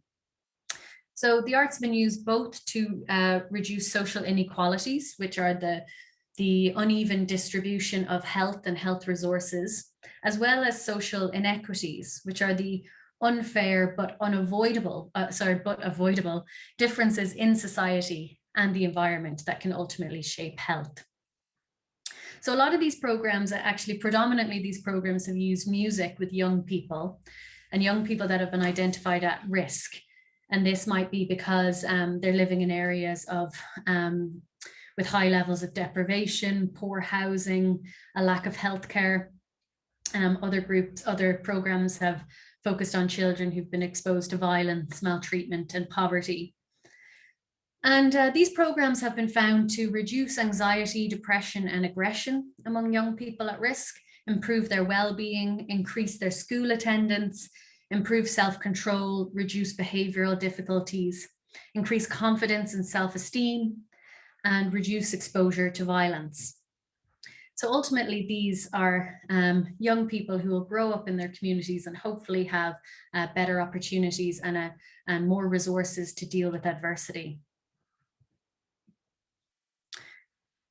Further, the arts have also been used to support regeneration programs within communities. So incorporating the arts in communities has been found to enhance social cohesion, as we already saw. And this ultimately can lead to greater investment in community and decreases in levels of violent crime of people who feel part of the community. And this ultimately leads to creating safer places for people to live. For many of these programs, the location of the arts activity in the community or the arts venue is really important, because these sites can provide a third arena of learning for young people. So alongside the classroom and the home, this arts environment can be another place where they learn and develop skills. It can also be a safe space for children who are living in adversity, so that they can have a kind of another safe adult to engage in, and it's time away from potentially more dangerous settings. And finally, the arts can also provide job opportunities and support social mobility. And this certainly was the case with my family. My grandfather worked at the gasworks, and at the weekends, him and his brother him and all his brothers played in a band, and they traveled around the west of Ireland playing at dances. And that really helped putting food on the table for his many children. So it can provide people with a kind of economic stability, and that benefits individuals as well as their community. So what can we do at a community level? Well, there may be scope for investment, bringing in an art therapist to meet specific needs of the community. Or it might be appropriate to engage a community arts facilitator, either in the short term to work on one project, or in the longer term to offer participatory arts experiences for people in the community. There might be opportunity to invest in arts education, so to create learning opportunities for young people and for older people, to create that next generation of artists, but also to benefit individual and community well-being. I would like to also just make a point that although I've spent most of the talk speaking about the benefits to individual and community health, the arts also just have intrinsic value. They are culturally valuable, and an active arts community within a culture is important just to have, whether or not it's reducing stress and anxiety or increasing healthy behaviours. And I think we should all work together to try to support local artists and local arts venues in whatever way we can. And you're very lucky in North Belfast to have the Duncairn Centre, which I didn't get to go to before lockdown, but their virtual cabarets have been keeping me stable many weekend nights, and I'm certainly going to be first in line for a gig there when it's safe to do so. But you know, we don't always have to invest our own personal money in supporting artists. There's many ways to support artists that we can all afford. And you know, we can share. Using the arts in everyday life doesn't always mean that we have to pick up an instrument or learn a new skill, although I would recommend it. We can also just share our appreciation of other people's arts. So I've recently joined a book club. You know, a lot of people are doing watch parties. So we watch an episode of Bloodlands at the moment as it's coming out, probably Line of Duty next. And we just share our reflections as if we're watching it together. So those are ways that we've kind of adapted our arts activities in the everyday life throughout lockdown. But there's no reason why these can't be supported at a community level when it's safe to do so again. So I hope that was helpful, and I'm very happy to take any questions about that content. Thank you.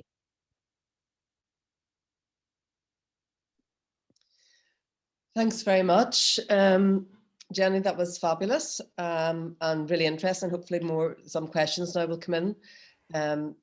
really to talk about how we encourage people to avail of these opportunities. There's one last presentation here from Dr. Emma Carroll, and I think we'll go straight to Emma. And I'm keeping my eye on the questions coming in. I see some lovely familiar faces and names coming up, which is really nice for me. So we'll certainly deal with those towards the end, but in the meantime, I'd like to welcome Emma. Hello, hiya. Yeah, so I'm going to share my screen now. My name's Emma. I am, like Nikki, I'm a consultant clinical psychologist. I work in the Northern Trust. I live in North Belfast, and I'm very happy to be here today. So just let me share the screen and see what happens. Sure. Are we right?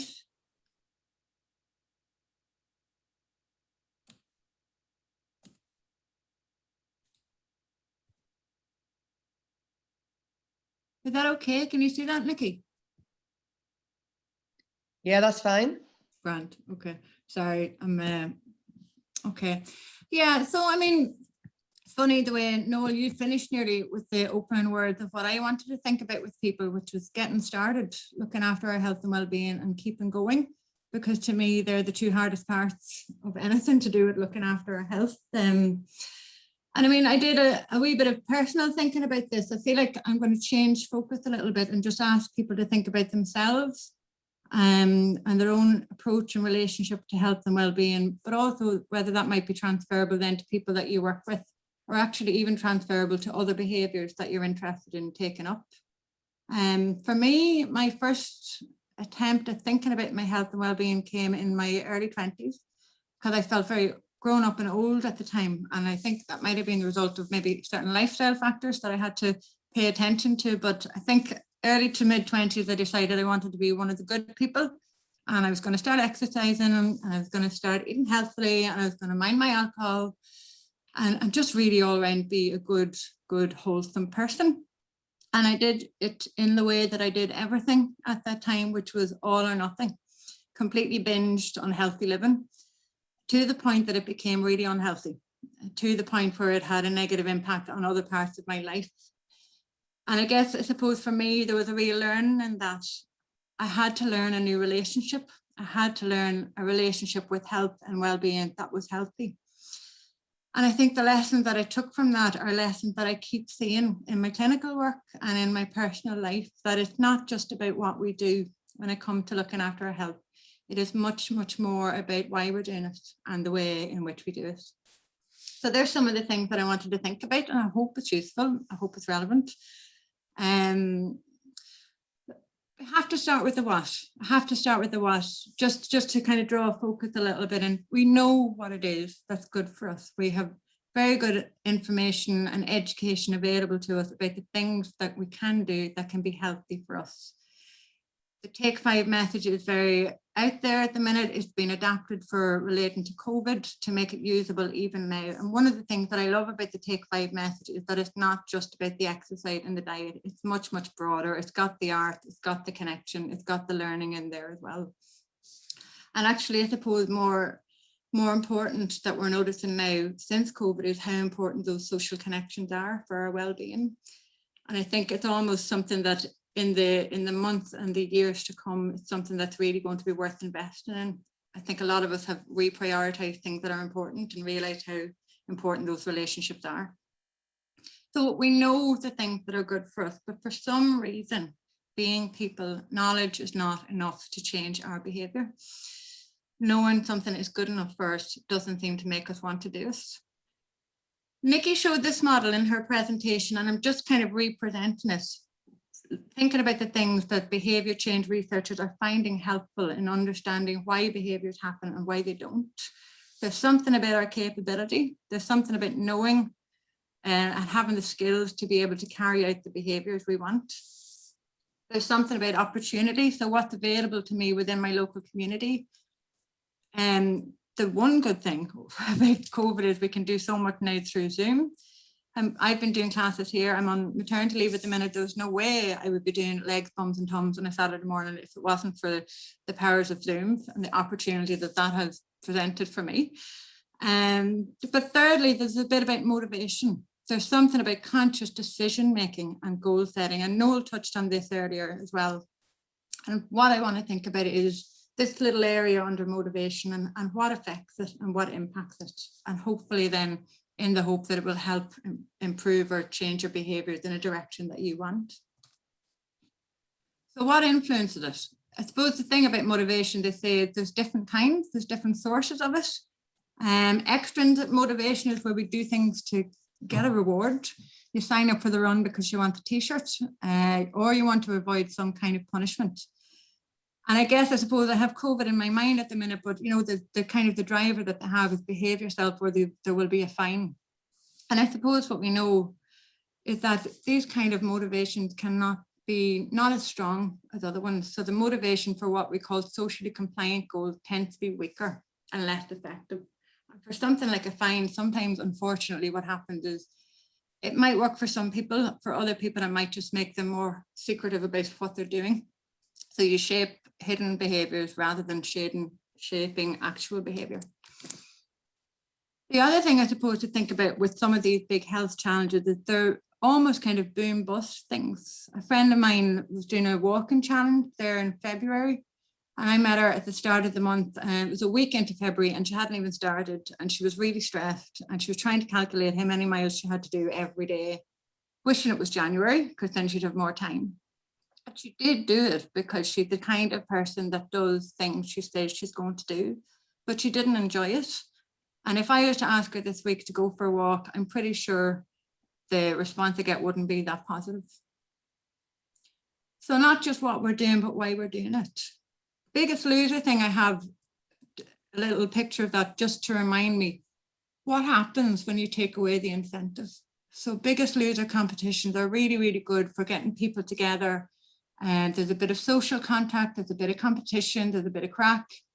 And people are almost kind of in competition to lose the biggest amount of weight that they can. And a friend of mine did one year, and I went to the party because I like a party. I went to the celebration event, and I felt really, really sorry for the person that had to present the award from the previous year, because he was standing there feeling bad about himself, being really open about the fact that as soon as the competition ended, he just abandoned all of the habits. He actually ended up putting more weight on, and he was feeling really ashamed of himself, and you could see it in his face. So I suppose for me, these things can be a bit of a blessing and a curse. Yes, they're good for getting started, but what about keeping going? What about when all the scaffolding goes away? How do you keep that behaviour up? How do you maintain the motivation for yourself? The other thing, I suppose, for extrinsic motivation is when a doctor tells us to do something, or when a partner tells us to do something. Maybe we're being asked to do something for the good of our health, and we know that we should do it, and we know that we have to do it.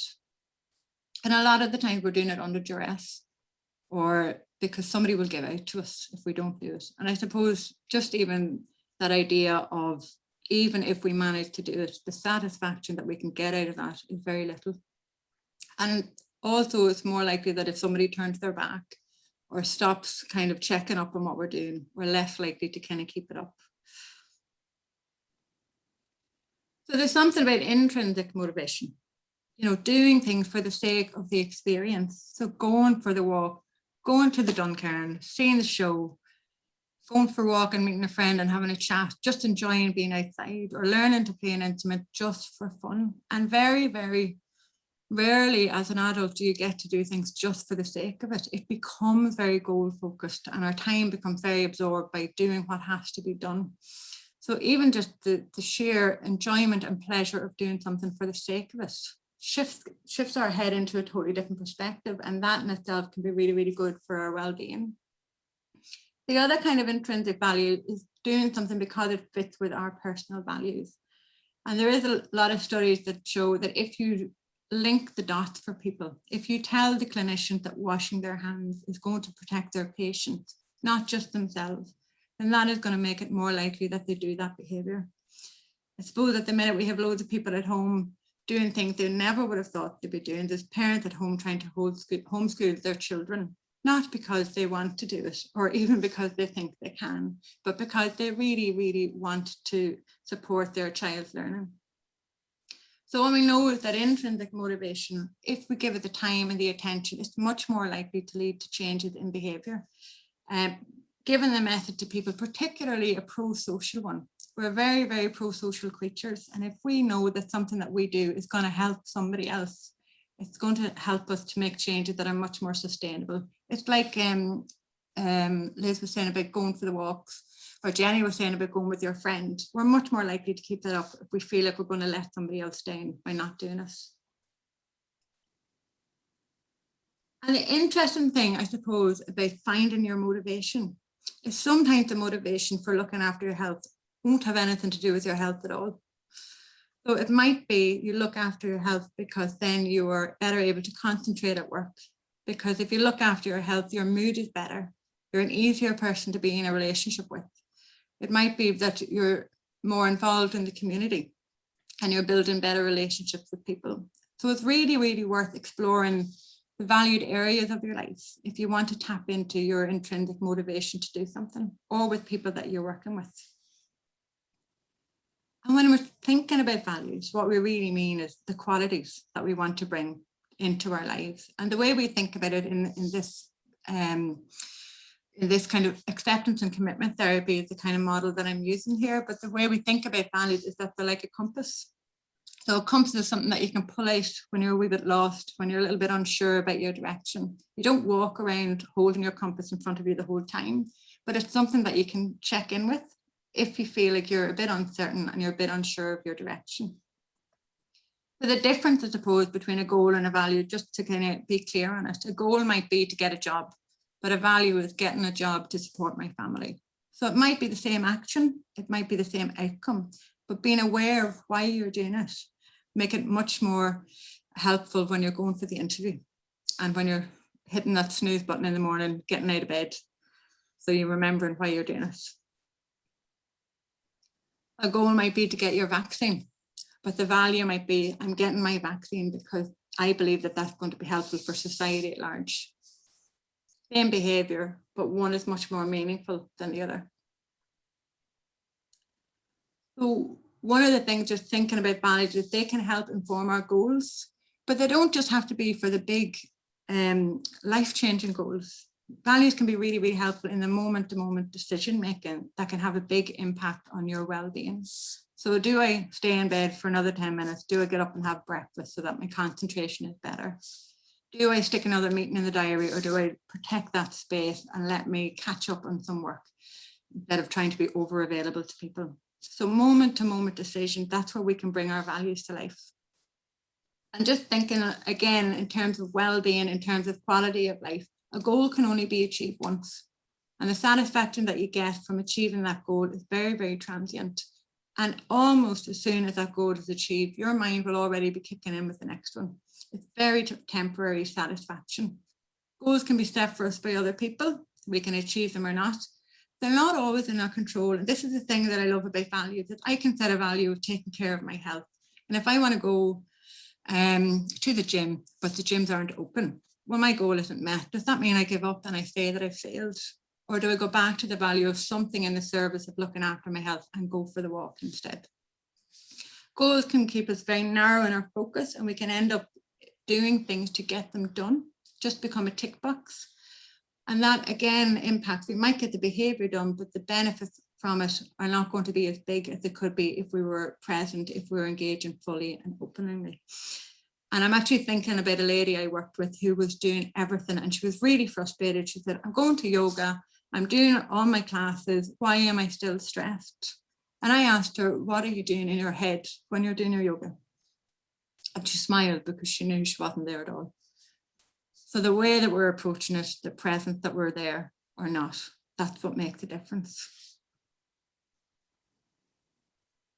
So why are we all not doing this? If it's so straightforward and if it's so helpful, why aren't we doing it, this values-based living? Well, most of us actually hit the ground running, and we live in autopilot. We live in doing mode. We do things to get them done, to tick off the boxes, and then we collapse in a heap and binge on Netflix and think, oh, I'll start again tomorrow. The problem with being an autopilot is, yes, we get the jobs done, but we miss the opportunities to make choices. We can literally hit the ground running and not think about ourselves until our head hits the pillow at nighttime. And we wonder where we went wrong. And we're just constantly repeating the habits. And we don't realize the opportunities that we have every hour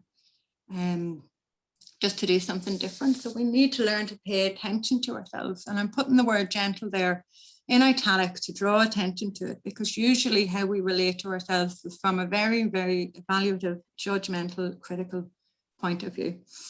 So if you're going to stop and ask how you're doing in your day, think about the tone of voice that you're using.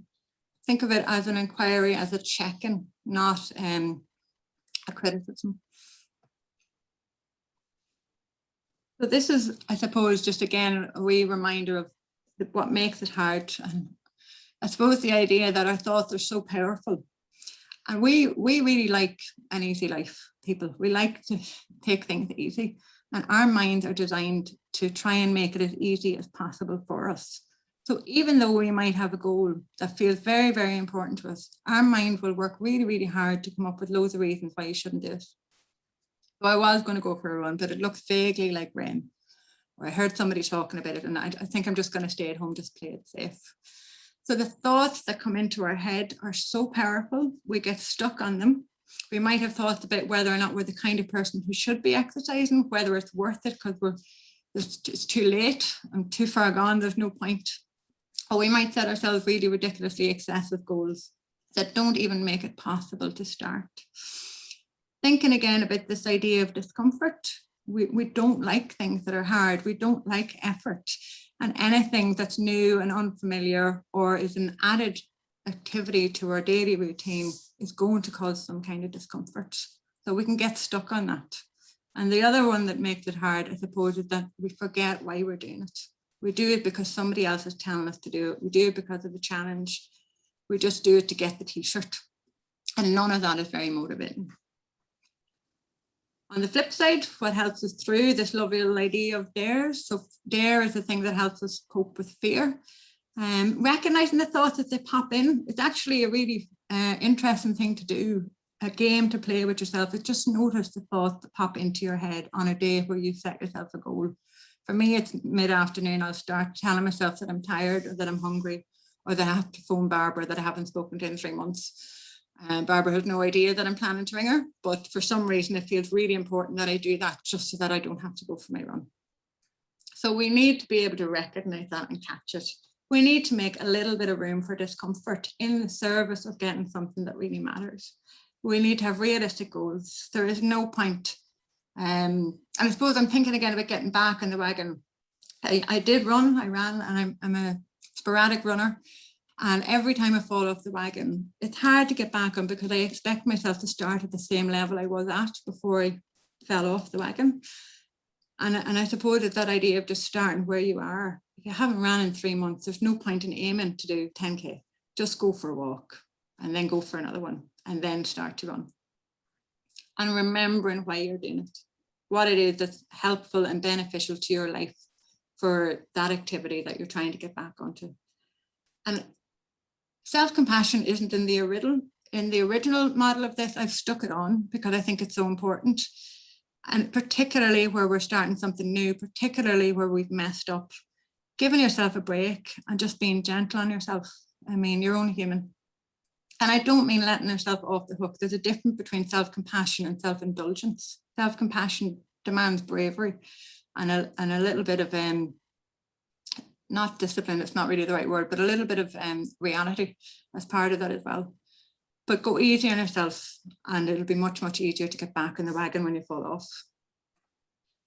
That's a little anagram of a little idea of seeing your thoughts as junk mail. Some of the mail that comes into your head might be relevant and helpful, and some of it will be just junk that you can just filter, send into another folder.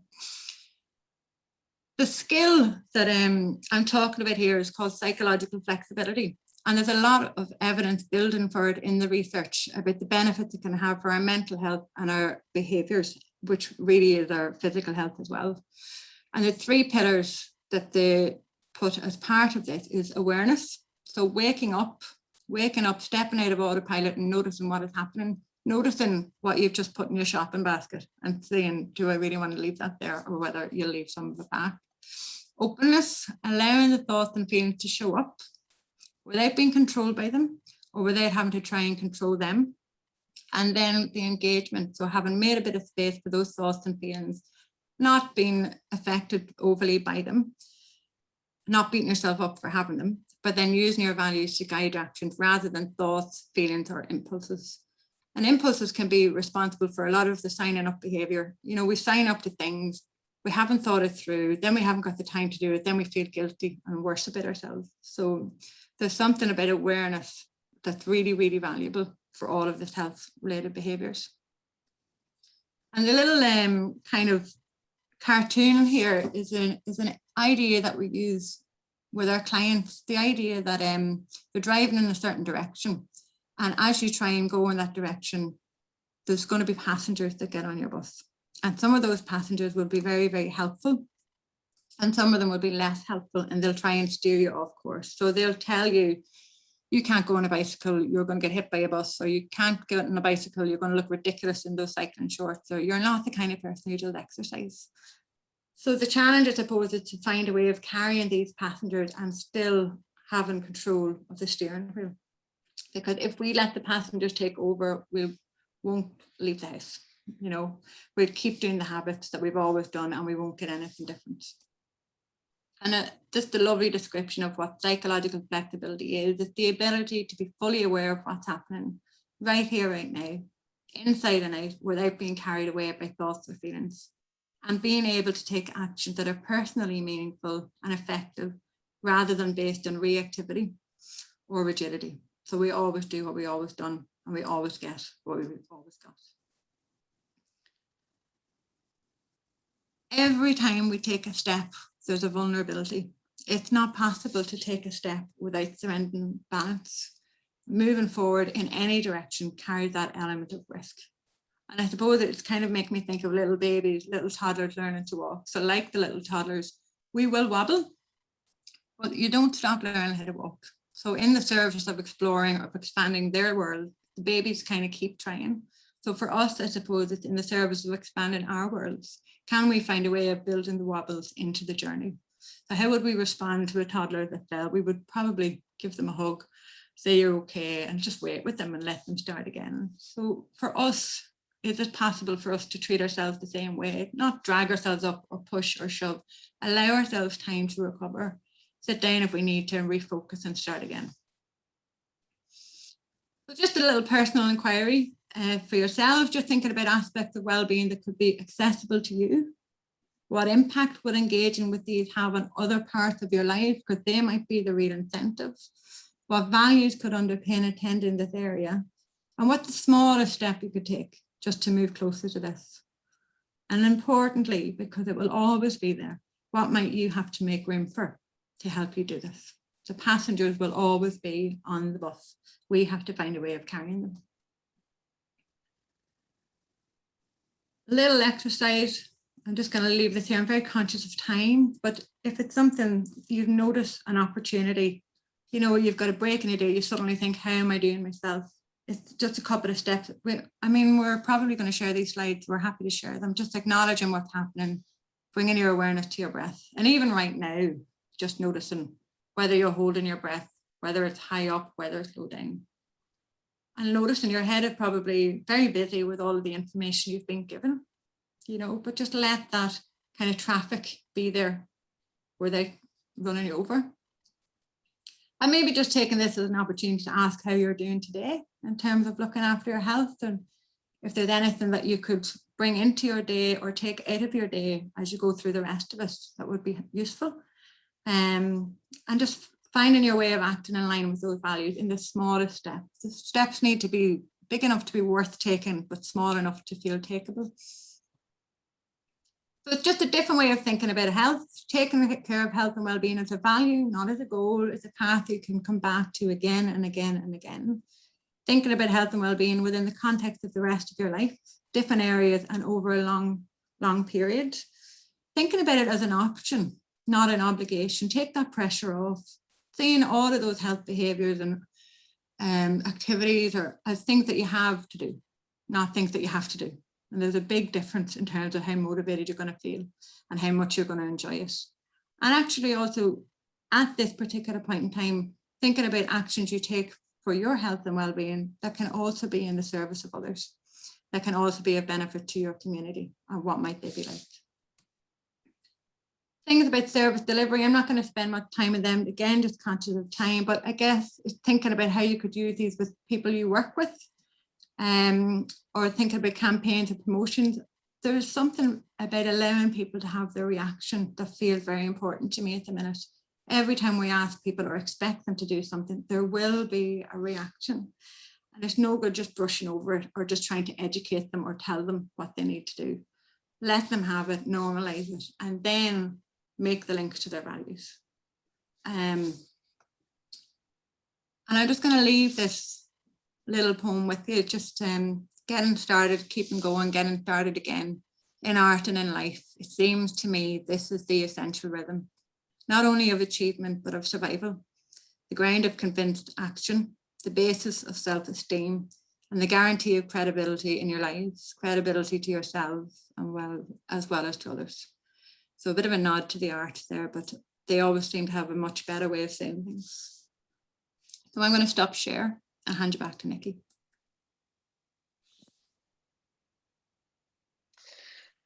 Thanks very much. I'm actually going to ask all of the panel to turn their cameras on so that we can see them, make sure they haven't nipped off to do 10 other jobs. Hope they're all in the moment. So I wanted to put off answering some of the questions because I knew that they'd kind of be answered by some of the presentations, in particular around motivation and how to manage the intention to do good and the things that often stop us doing that. So I'm hoping that has largely been answered. The Take 5 message, I think, has come through all of our talks. Really, the evidence is there. I think, you know, sometimes when I reflect on things, I think that we can take things for granted and maybe deal with them at a surface level. But actually, whenever you look at what underpins the Take 5 message, the fact that the impact this by, you know, connecting with people or, you know, noticing being outside in nature actually affects the chemical balance of our brain and promotes the kind of hormones and enzymes that make us feel good. There is a neurological basis to this. So I think understanding that it actually impacts on us physically, for me, is one of the big motivators, rather than just thinking, oh gosh, I should eat healthily. And I think Liz's the outcomes that we've seen from Liz, I think it's always being aware that there's a reason behind it, and understanding the evidence and not just taking it at face value, I think it is really important. There's a question about the hubs, the GP, the kind of move to the community. I suppose my view in relation to anything that moves towards the community has got to be a good thing. Within the MDTs and GP surgery, psychology was excluded. So I feel that could be enhanced with involvement again of psychologists at that level. But I do think that they're something we should definitely value. And as I say, what goes around comes around. It's like mini skirts. Sometimes I think if you've worn them the first time, you have to think carefully about wearing them the second. So I think it'll be interesting to see how that rolls out. One of the big issues is, I suppose, about time for ourselves. And whenever I do work with some organisations and people in the community, and that idea of being compassionate with themselves, I see so much compassion towards others. And it's such a struggle to get people to be compassionate to themselves. And you know who I'm talking about out there. And I think just thinking about this from a value base, I think is extremely important. And certainly the role of the arts in healing generally, ourselves and others, I think has been very eloquently described by Jenny. But I just want to ask, in relation to the questions that have been put, is there anything anyone else wants to add that you feel that you haven't touched on?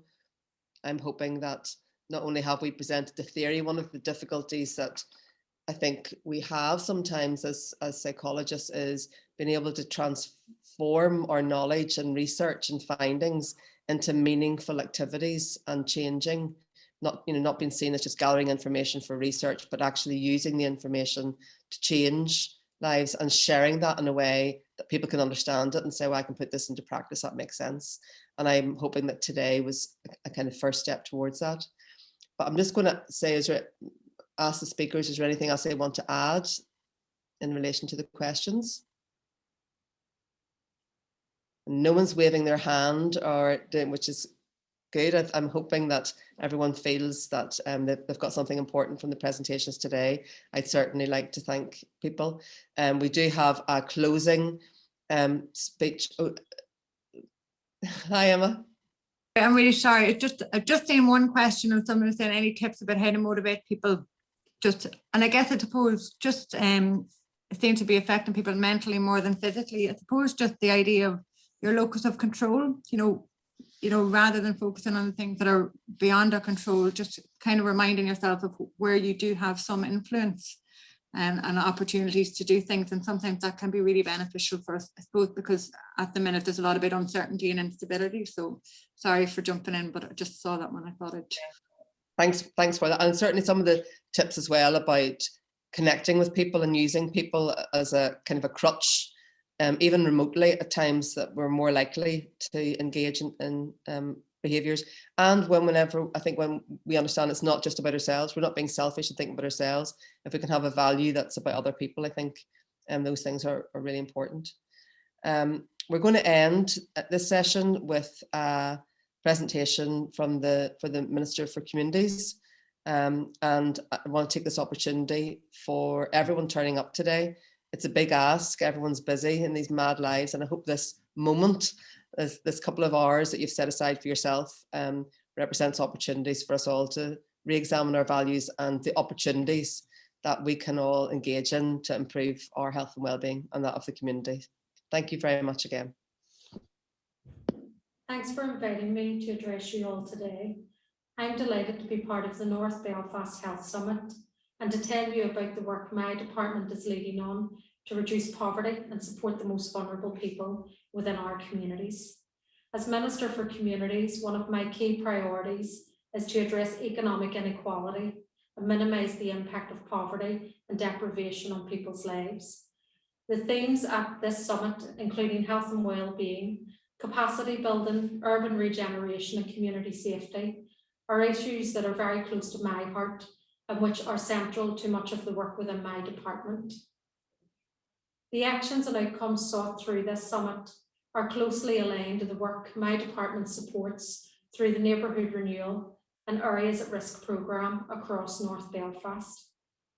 These programmes provide £1.85 million of funding to around 25 projects working across North Belfast that seek to improve the outcomes in areas such as health and well-being, education, skills and employability, and community development. The impact of COVID-19 has been felt most acutely in areas suffering from the highest levels of deprivation, with increased levels of poor mental health and well-being across all age groups in our communities. From the start of this pandemic, I have sought to mitigate that impact as far as possible. And in February 2020, I advised that the budget for the programme would be protected for the 2020-21 and 21-22 years to help give certainty to funded organisations. We've also provided 2 tranches of advance funding to help funded organisations, including those in North Belfast, focus efforts on addressing challenges associated with the pandemic.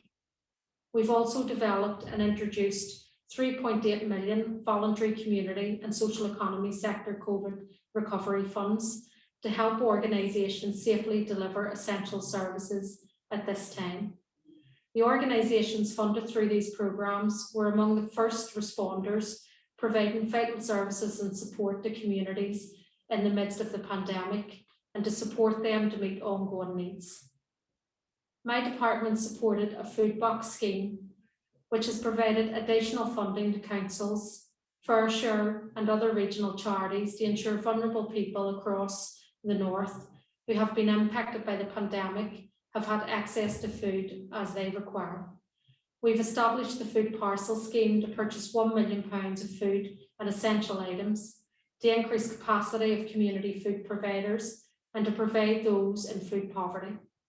In North Belfast, nearly £60,000 has been allocated to various groups, including those who are ordering and distributing food and essential items to support those in need in the local area. 902 households in North Belfast have received fuel support through the Warm, Well and Connected initiative. The community wellbeing projects are delivered through the Healthy Living Centre Alliance and address loneliness, isolation, connectedness, emotional well-being, physical activity and eating well. 406 people in North Belfast have participated in local wellbeing programmes. North Belfast Partnership, supported by Belfast City Council, coordinates a COVID-19 community response for all aspects of emergency support servicing, all North Belfast, as well as homeless people rehoused across the city. A committed team of 50 volunteers from agencies across North Belfast continue to come together to resource the food bank and provide shopping services and prescription collection services. They provided face-on benefits, debt and tribunal representation, as well as operating food bank and delivery services on a nightly basis as part of the homeless outreach. As we look to the future, my department is leading on the development of 4 social inclusion strategies in partnership with expert panels and representatives of the community and voluntary sectors. These strategies, which include the anti-poverty strategy, the disability strategy, the gender equality strategy, and sexual orientation, LGBTQI+, will help address the inequalities and barriers that people face every day. In terms of community planning, we need the input of local community to assist the council and its community planning partners in making improvements to the social, economic and environmental well-being of the area. Community and voluntary organisations, such as the ones represented here at this summit, have a crucial role to play in improving the quality of life for our communities. You know what communities need and have the expertise to effectively engage people, service users and potential users. And I wish you all the best as part of the North Belfast Health Summit and thank everyone involved for their commitment in these difficult times. I'm committed to developing better ways of engaging communities, and I invite you all to consider how best we can work together to deliver a common purpose of supporting people, building communities and shaping places. Have a good conference and thank you.